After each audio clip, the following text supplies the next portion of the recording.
दोस्तों मेरी एक फ्रेंड का कॉल आया मुझसे। शी आस्क अभिषेक मुझे एक लैपटॉप लेना है और मेरा बजट 1 लाख रुपीज़ है। तो क्या मुझे पूरी डाउन पेमेंट एक साथ कर देनी चाहिए या ईएमआई बनवानी चाहिए? मैंने बोला ईएमआई बनवा लो एंड शी सेड डूड इसमें मुझे इंटरेस्ट देना पड़ेगा। यहीं पे गलती करते हो आप लोग। ये एग्जैक्ट सोच है तुम्हारी जो तुम्हें स्मार्ट फाइनेंशियल डिसीजन लेने से रोक रही है। आज समझते हैं इसी को। ईएमआई दुश्मन नहीं है। ईएमआई एक बहुत अच्छा टूल है तुम्हें फाइनेंशियल बिहेवियर सिखाने का। स्वागत है आप सभी लोगों का इंडिया मनी मैटर्स की सीरीज में। चलिए शुरू करते हैं। ये देखो, सपोज तुमने 1 लाख रुपए का लैपटॉप लिया। दो ऑप्शंस हैं तुम्हारे पास। पहला, एक साथ 1 लाख रुपए दो और फ्री, या 12 महीने की ईएमआई बनवा लो 8,333 पर मंथ पे। ज्यादातर लोग सोचते हैं कि यार एक साथ दे देते हैं, टेंशन फ्री रहेगी, ईएमआई का कोई झंझट नहीं है। लेकिन असली स्मार्ट परचेजर वो है जो देख के डिसाइड करता है, सिर्फ फील करके नहीं। अब बात करते हैं कि अगर कोई ईएमआई बनवाता है तो उसको क्या बेनिफिट मिलते हैं। 3 icon panels, cash flow, CIBIL score and salary deduction. पहला बेनिफिट, कैश फ्लो कंट्रोल। अगर एक साथ 1 लाख रुपए दे दोगे तो तुम्हारा पूरा कैपिटल एक जगह लॉक हो जाएगा। कल को कोई मेडिकल इमरजेंसी आ गई, फैमिली को किसी को नीड पड़ गई तो पैसा कहां से लाओगे? ईएमआई में तुम्हारा पैसा तुम्हारे पास रहता है लिक्विड, जब जरूरत हो तब यूज हो सकता है। दूसरा बेनिफिट मिलता है सिविल स्कोर बिल्डिंग।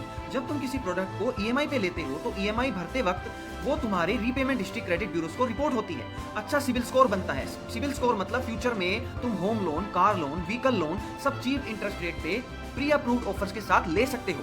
सपोज एक बड़ा लोन लेना है 5 साल बाद, आज की छोटी ईएमआई उसकी फाउंडेशन बनती है भाई। तीसरा बेनिफिट मिलता है पेनलेस डिडक्शन। 1 लाख रुपए एक साथ खर्च दिखाता है और दुख देता है, लेकिन 8,333 रुपए महीना सैलरी के साथ ऑटोमेटिकली कटेगा। तुम्हें फील भी नहीं होगा कि कोई अमाउंट कट रहा है। ये साइकोलॉजी है ब्रो। छोटी अमाउंट में बड़ा खर्च इजीली मैनेज हो जाता है। अब एक इंपॉर्टेंट बात समझो जो बहुत कम लोग जानते हैं। आरबीआई ने क्लियरली कहा है कि नो कॉस्ट ईएमआई का कॉन्सेप्ट टेक्निकली इनवैलिड है, क्योंकि बैंक कंज्यूमर को ट्रस्ट इनडायरेक्ट तरीके से चार्ज करता है। प्रोसेसिंग फी के फॉर्म में या फिर वो इंटरेस्ट जो अपफ्रंट डिस्काउंट के रूप में मिलना चाहिए था वो नहीं मिलता है। मतलब no cost EMI genuinely free नहीं है, लेकिन ये फिर भी यूजफुल है। कैसे? रिटेलर वो डिस्काउंट जो कैश पेमेंट पर मिलता उसको ईएमआई कॉस्ट में एडजस्ट कर देता है। मतलब तुम्हें इंटरेस्ट दिखता नहीं है, लेकिन कॉस्ट में ऑलरेडी फैक्टर हो चुका होता है। ये गलत नहीं है, बस तुम्हें पता होना चाहिए कि फ्री का मतलब ट्रांसपेरेंट प्राइसिंग है, जीरो कॉस्ट नहीं। 2026 की आरबीआई गाइडलाइंस ने ये और ट्रांसपेरेंट बनाया है, और हर डिजिटल लोन के साथ एक की फैक्ट स्टेटमेंट मैंडेटरी है जिसमें एनुअल परसेंटेज रेट और टोटल कॉस्ट ऑफ क्रेडिट लिखा होता है। मतलब अब तुम्हें पूरा सच दिखेगा, छुपेगा कुछ भी नहीं। अब एक गोल्डन रूल समझ लो। सबसे इंपॉर्टेंट, ईएमआई लेने का रूल क्या है? म्यूचुअल फंड्स में 5 फिंगर रूल होता है। ईएमआई में भी एक रूल होता है जिसे हम थंब रूल कहते हैं, उसे हमेशा फॉलो करना चाहिए। तुम्हारी टोटल ईएमआई सब लोन्स मिला के तुम्हारी मंथली टेक होम सैलरी का 40% से ज्यादा नहीं होना चाहिए। सपोजली अगर तुम्हारी सैलरी 50,000 रुपए है तो टोटल ईएमआई 20,000 से ऊपर नहीं जानी चाहिए। इससे नीचे रखोगे तो इमरजेंसी फंड, सेविंग्स और लाइफस्टाइल सब बैलेंस में रहेगा।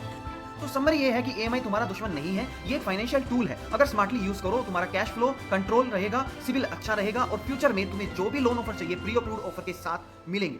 वीडियो पसंद आई हो तो लाइक जरूर करना, चैनल को सब्सक्राइब करना। मिलते हैं नई वीडियो के साथ। जय हिंद, वंदे मातरम।